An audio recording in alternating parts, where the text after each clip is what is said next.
Cooking fried rice is easy and quick. So ipapakita ko po sa inyo kung paano ko niluluto ang fried rice dito sa Hong Kong. Magluluto po tayo ng fried rice with pork. Yan po yung tirang adobo ko kagabi. Nirecycle ko po at gagawin ko siyang fried rice ngayon pagkain namin ng alaga ko. So try nyo pong magluto ng ganitong recipe, mapapadami ng kain ang mga anak nyo.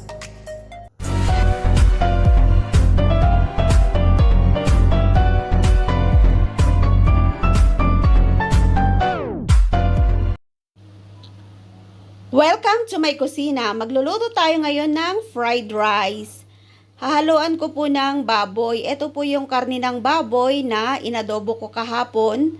So, luto na po siya. Hihiwain natin mamaya ng maliliit. Yan. Pwede pong sahugan ng karni ng baboy yung chow fan. Yung fried rice natin. So, ang ingredients natin, may itlog, spring onion, at yung inadobo kong baboy kahapon, and yung old rice. Meron tayong asin, chicken powder, at yung mantika na panggigisa natin. So, we're going to start. Hihiwain ko na po itong ating karne ng baboy. So, eto na po yung karne ng baboy na tira natin kahapon. Siniparate ko po yung taba kasi mamantika po yan. Kahit huwag na nating lagyan ng mantika. Ito naman po yung laman. So, start na po nating scramble egg. Yan, scramble na natin yung egg natin. At mag-start na tayong magluto kasi nahiwa na natin yung baboy. So, scramble natin yung egg.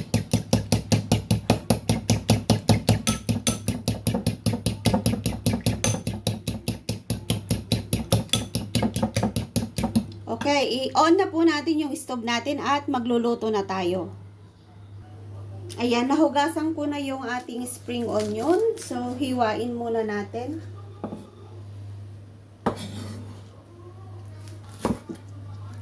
Bago tayo magluto.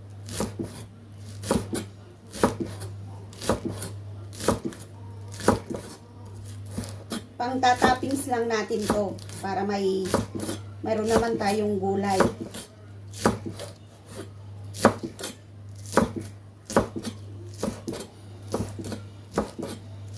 Dami, no?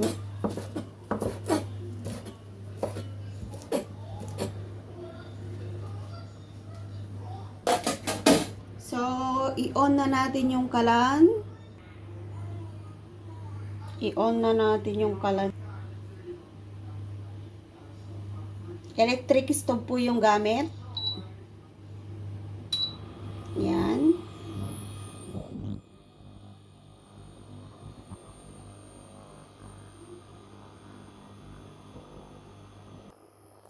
So, mainit na po yung ating kawali.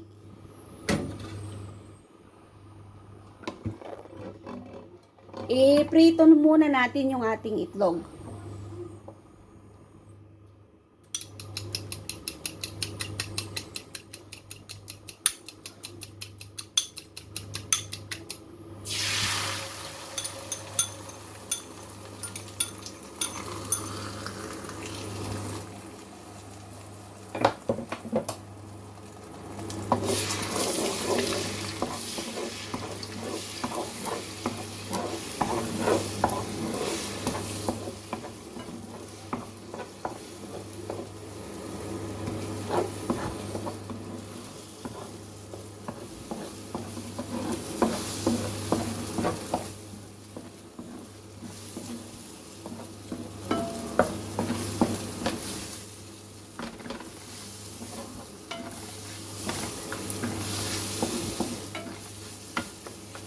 Siyempre, pang fried rice po ito. So, hiwain natin ng maliliit.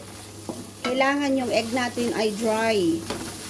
Yung hindi siya nagtutubig kasi magiging basa-basa po yung fried rice natin kung may tubig-tubig pa yung egg. So, need natin i-dry. Pero wag susunugin para di naman pangit yung itsura. Yan.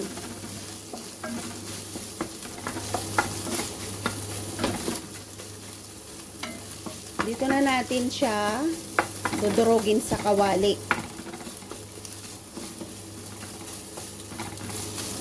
Yan na, pwede na. I-set aside ko po ito. Alisin ko siya sa kawali kasi iluluto ko pa yung karni ng baboy na taba-taba.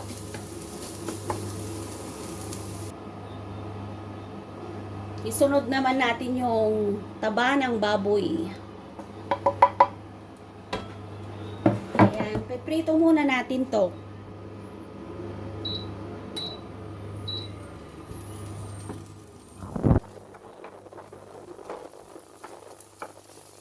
Huwag na natin lagyan ng mantika kasi taba nga yan. So, prito muna natin.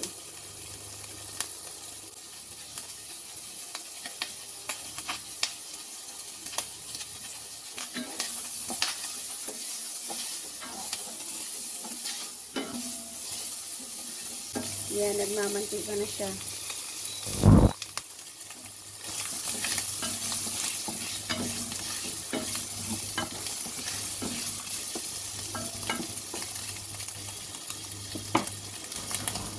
Lagay natin yung laman.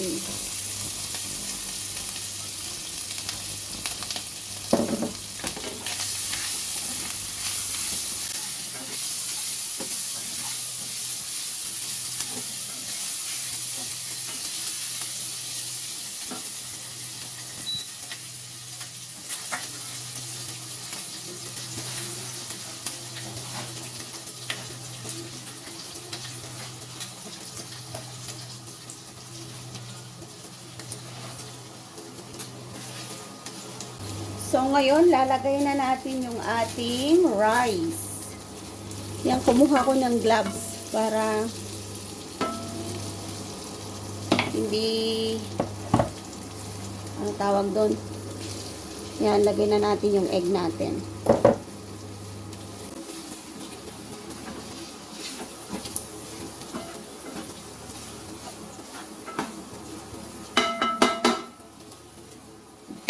At ilagay na natin yung ating rice. Yan, ganyan lang po kadali magluto ng fried rice. Basta may ingredients kayo, madali lang magluto. Yan, pagkain naming dalawa ng alaga ko.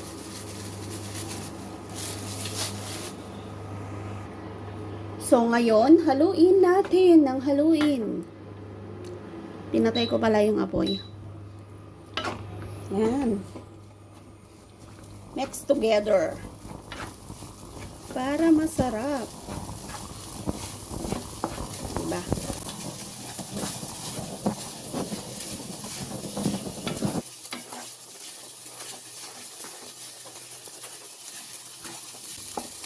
Sarap na yung fried rice natin.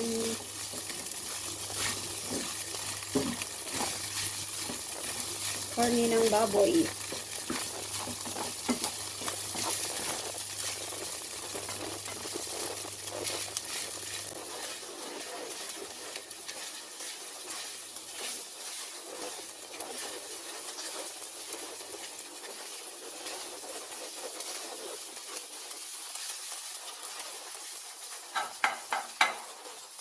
So, ang pampalasa natin ay chicken powder.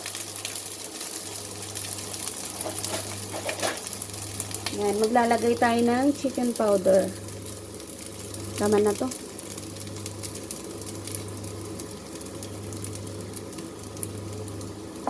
Siyempre ako, gusto ko yung lasa ng asin.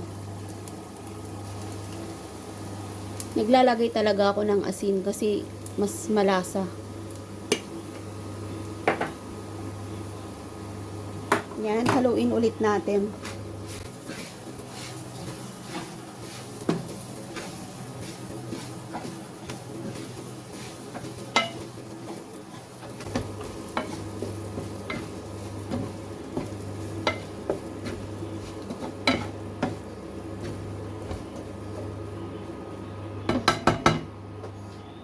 So, ang last pong ilalagay natin ay yung ating anong tawag nito? Spring onion. Yan. Ito yung pinakagulay natin.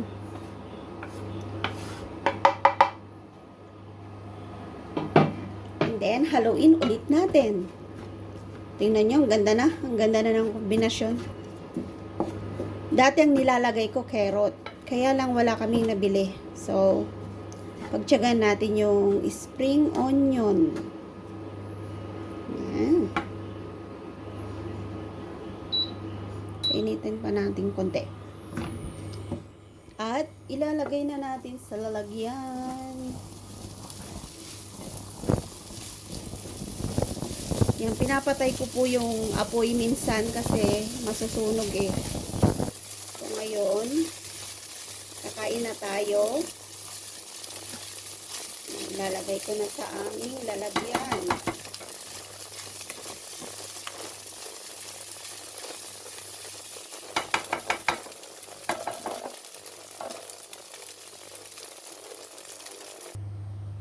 So, magsasandok na tayo kasi naluto na natin. Yan, pagkain namin ng alaga ko. Lagay ko dito.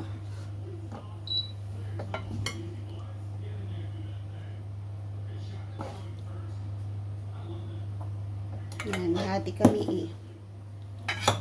So, kain na tayo. Let's going to eat chow fan. Charap. Yan.